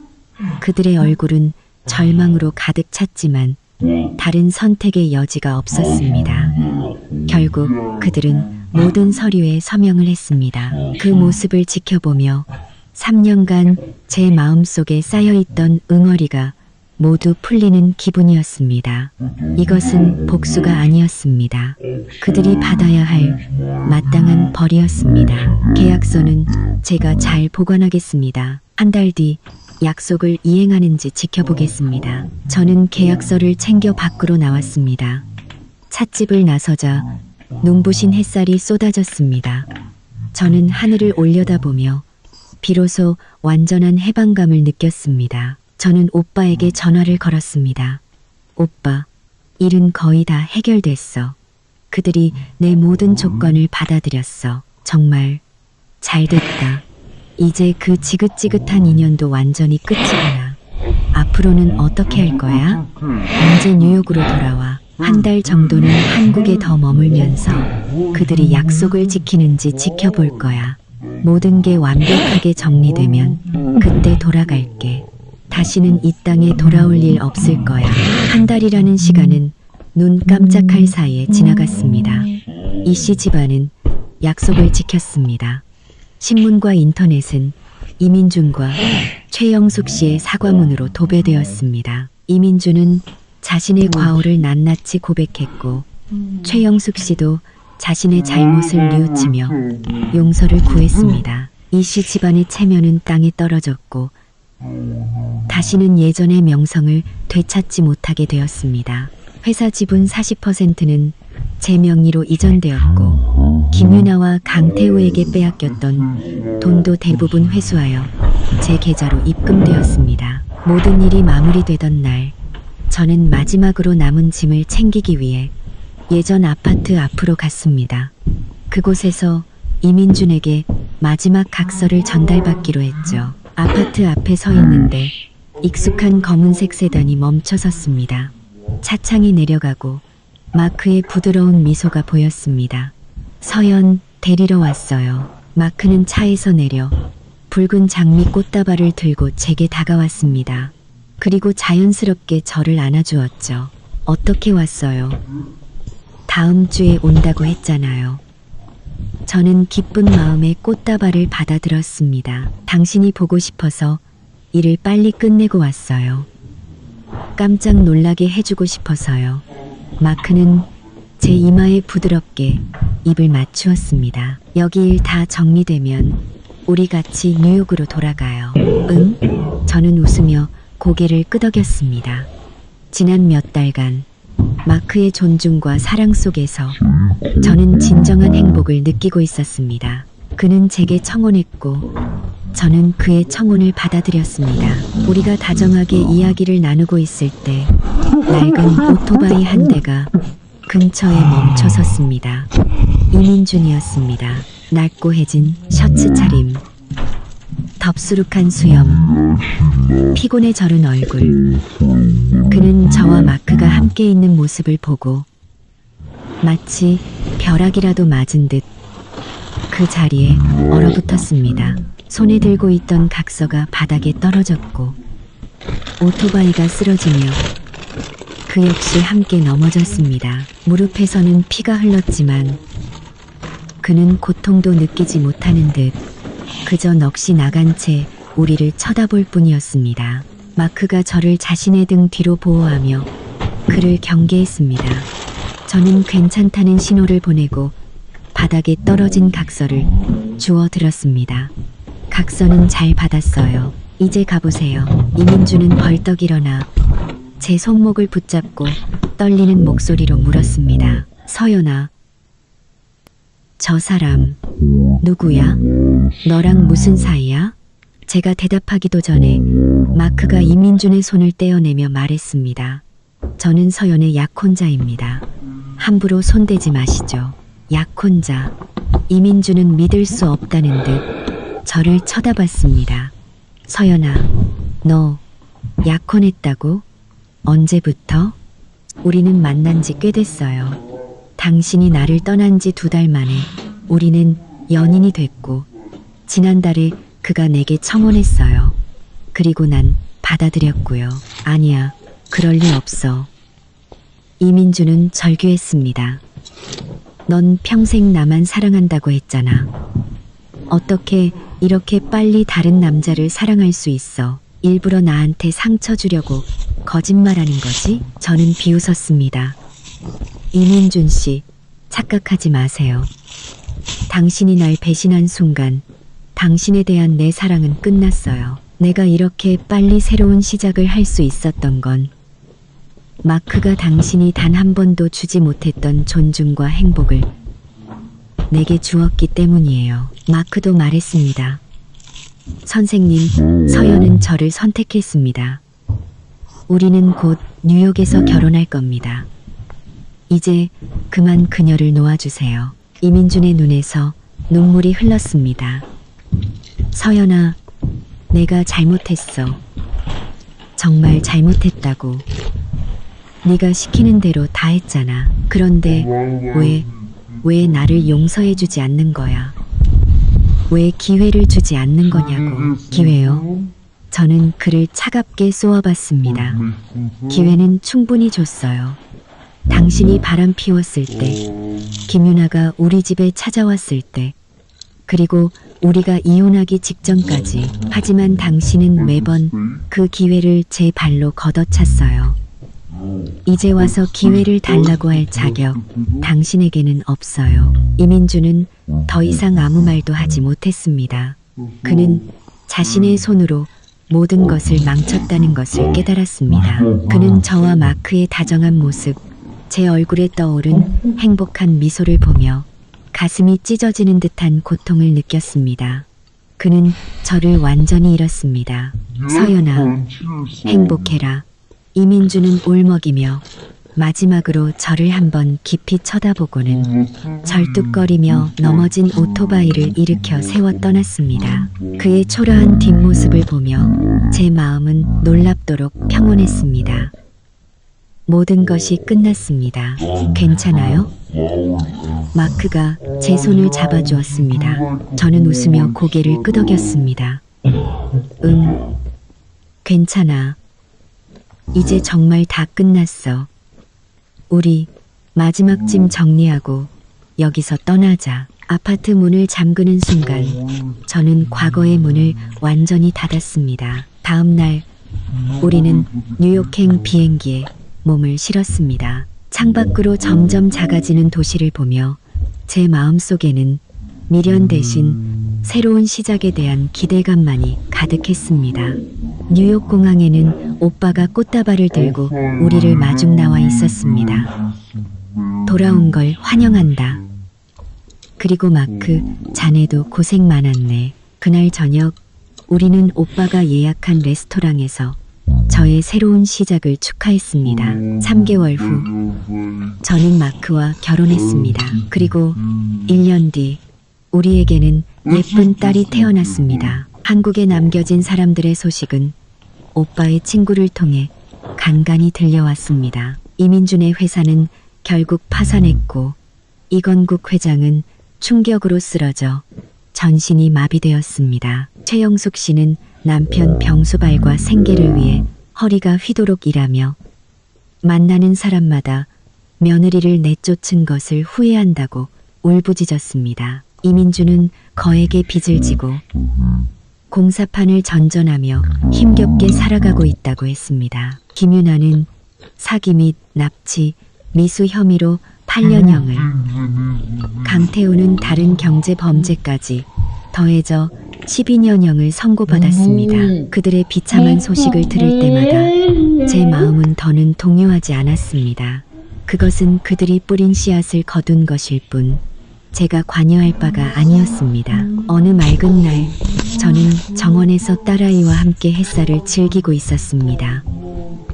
마크가 다가와 제 어깨를 감싸 안으며 부드럽게 말했습니다. 서연, 당신을 만난 건 내 인생 최고의 행운이야. 저는 그의 품에 안겨 제 인생 최고의 행복을 느끼며 대답했습니다. 나도 마찬가지예요, 마크. 과거의 상처는 이제 아물었고 그 상처는 저를 더 강하게 만들어 주었습니다. 배신과 상처를 딛고 일어선 지금 저는 제 인생의 진정한 주인이 되었습니다. 그리고 앞으로도 저를 비추는 따스한 햇살 아래에서 사랑하는 사람들과 함께 영원히 행복할 것입니다.